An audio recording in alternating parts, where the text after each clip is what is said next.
warahmatullahi wabarakatuh. Saya Yasir Gatanto dan dengan saya Kak akan mewawancarai beberapa orang tentang implementasi Pancasila. Saya sekarang di rumah Bapak Kostrudin, yaitu Bapak Ketua PGRI Kabupaten Tangerang. Saya akan mewawancarai beliau. Yuk ikutin. Halo Pak, selamat siang. Siang. Menurut Bapak, keuntungannya belajar PPKN itu apa Pak ya?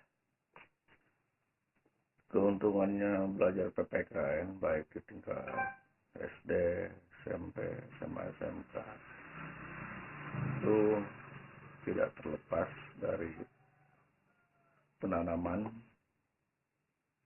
pengenalan terhadap tanah air Indonesia. Dan kita sebagai bangsa yang baik ya harus mengenal bangsanya sendiri. Untuk mengenal bangsanya sendiri ya harus belajar PPKN. Setelah belajar PPKN nanti akan timbul rasa cinta terhadap negara NKRI, Negara Kesatuan Republik Indonesia. Barangkali itu salah satu dari tujuan belajar PPKN, yaitu mencintai negara dan bangsanya sendiri. Di samping itu, untuk tingkatan yang lebih tinggi barangkali mendalami mengapa kita harus mencintai bangsa sendiri agar bangsa ini menjadi kuat.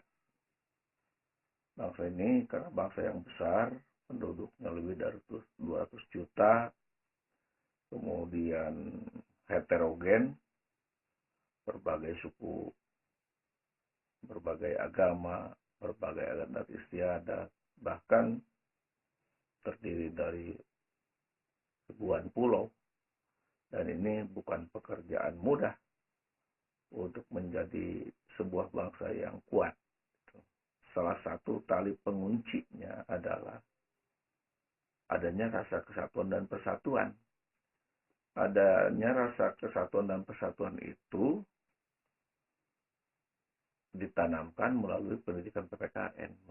Jadi sangat penting sekali pendidikan PPKN untuk para generasi muda dalam menghadapi, apalagi ini di era globalisasi, di era di mana rentan terhadap pengaruh-pengaruh baik terutama dari luar gitu.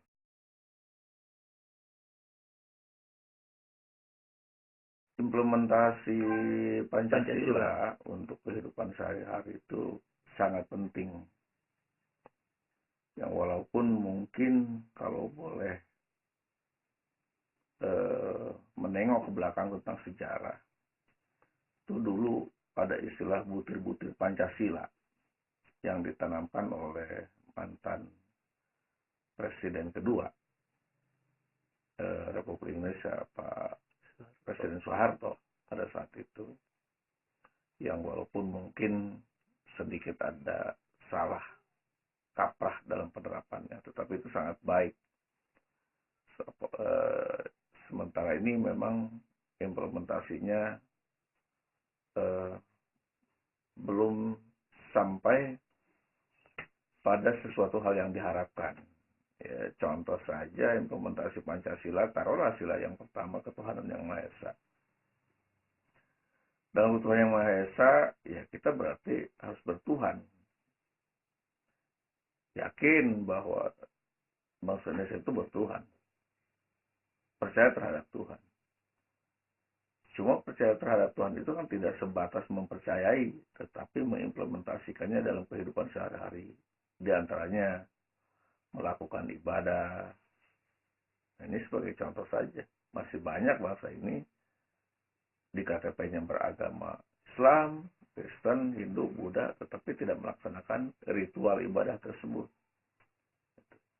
Ini berarti kan perlu pendalaman terus, perlu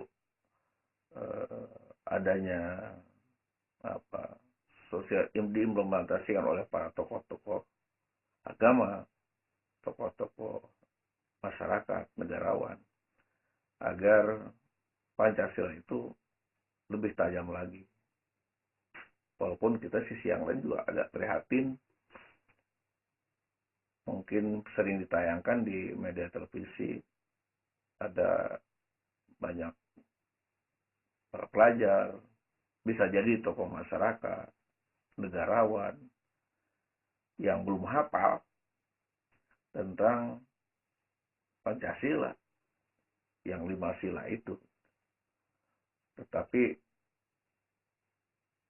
ya tidak apalah, tidak terlalu hafal secara kalimat eksplisit, yang terpenting itu mengamalkannya dalam kehidupan sehari-hari. Dan menurut Bapak, presiden yang terbaik itu dari yang pertama sampai yang keenam itu siapa ya Pak? Memang 6 presiden ini punya era atau zamannya tersendiri. Bisa jadi orang menilai terbaik pada zamannya. Jikalau dibanding-bandingkan dari 6, yang terbaik ya SBY, Susilo Bambang Yudhoyono. Mengapa terbaik? Indikatornya yang pertama, beliau terpilih 2 kali dengan masa bakti yang jelas. Yang kedua, masa jabatan beliau selama 2 kali diakhiri dengan sangat bagus. Tidak ada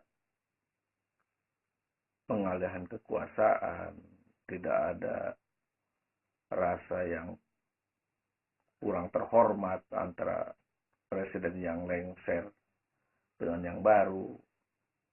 Kemudian tidak ada yang berdarah-darah.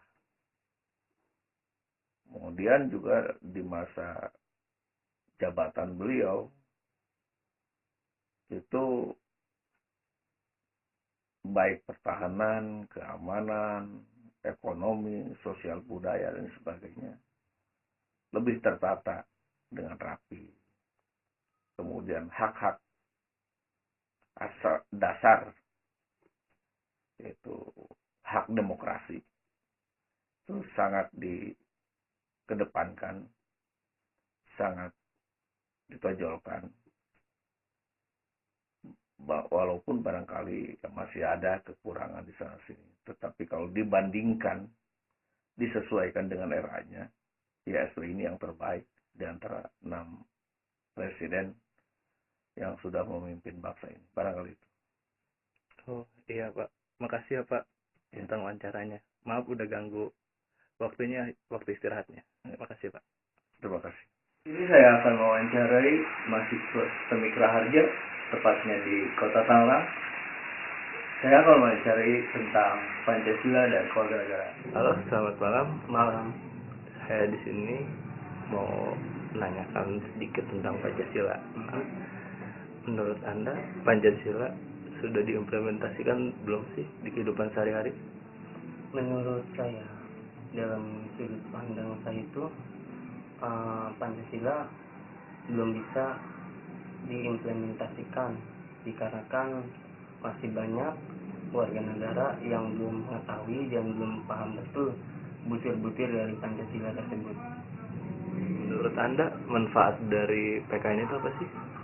Menurut saya, manfaat dari PPKN itu yaitu untuk mempelajari butir-butir dari Pancasila dan menjadikan pegangan hidup sebagai pedoman dalam berbangsa dan bernegara.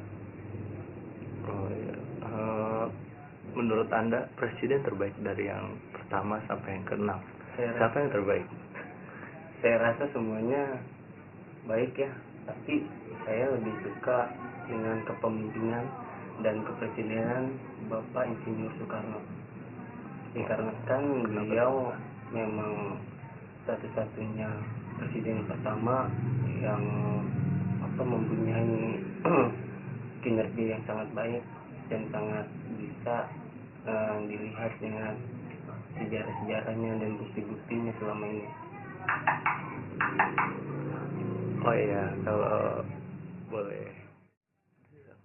Oh ya, ada saran-saran nggak buat generasi muda tentang Pancasila atau implementasinya? Kalau menurut saya sendiri sebagai generasi dan maupun khalayak yang banyak, mudah-mudahan dengan adanya pendidikan dari Pancasila tersebut bisa menjadikan regenerasi itu sebagai suatu ujung tombak yang bisa menarik pusaka Indonesia agar bisa berdiri tegar dan bangkit dari melawan kemajuan atau melawan yang kenegatifan selama ini di Indonesia tersebut. Oh, ya, makasih ya Ya, buat wawancaranya. sama-sama. Selamat malam. Malam. Iya. Selamat sore Bu. Oke, Saya mau wawancara ya. tentang Pancasila. Menurut Ibu, Pancasila itu udah diimplementasikan belum di kehidupan sehari-hari? Menurut saya belum. Dilihat dari segi masyarakat masih belum menerapkan nilai-nilai Pancasila yang 5 itu, terutama nilai-nilai moral ya. Dan menurut Ibu, presiden yang terbaik dari yang pertama sampai yang ke-6 itu siapa ya Bu? Presiden Susilo Bambang Yudhoyono. Kenapa Bu? Ya, karena dia memiliki kecerdasan emosi. Nah, segala sesuatu yang dia ingin putuskan, dia selalu berpikir terlebih dahulu dan tidak semena-mena memutuskan sesuatu. Oh iya Bu, manfaat belajar PKN itu apa Bu ya? Manfaat belajar PKN itu ya untuk menerapkan nilai-nilai tadi, nilai-nilai Pancasila, nilai-nilai moral yang ada di lingkungan pendidikan maupun di lingkungan masyarakat. Bu, ada pesan-pesan buat generasi muda nggak untuk menerapkan Pancasila dari kehidupan sehari-hari atau gimana gitu?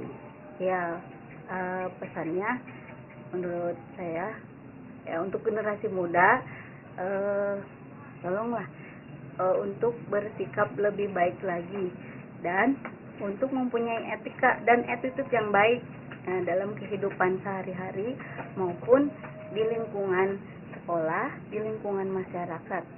Harus bisa menempatkan. Oh, kalau begitu makasih Bu. Ya, Maaf sama-sama. ganggu waktunya istirahatnya. Ya, Selamat sore. Selamat sore.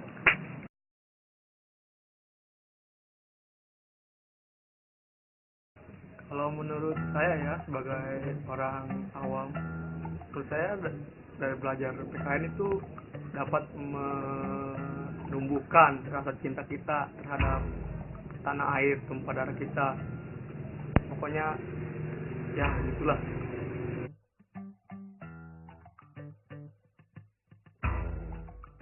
Menurut saya sudah, cuman belum berfungsi sesuai dengan fungsinya.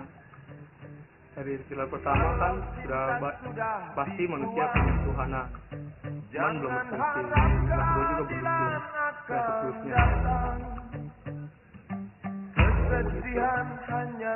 Oh iya, dan selanjutnya ya, dari presiden pertama sampai yang ke-6, mana yang terbaik? Kalau menurut saya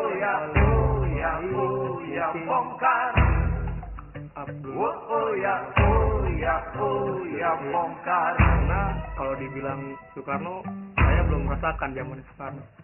Saya merasakan cuma zaman Megawati, Abdurrahman Wahid, dan seterusnya. Ya menurut saya Abdurrahman Wahid itu banyak terobosan yang nggak masuk akal sih kalau kata orang mah. Tapi sebenarnya dia itu orangnya baik dan cerdas lah. Oh iya, ada pesan-pesan nggak buat generasi penerus bangsa? Buat generasi penerus bangsa ya lebih baik amalkanlah Pancasila, cintailah Pancasila sendiri, dan belalah tanah air kita. Oh iya, makasih ya.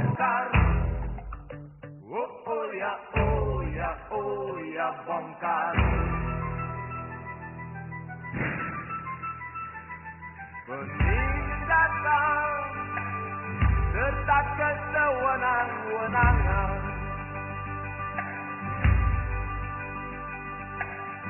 banyak lagi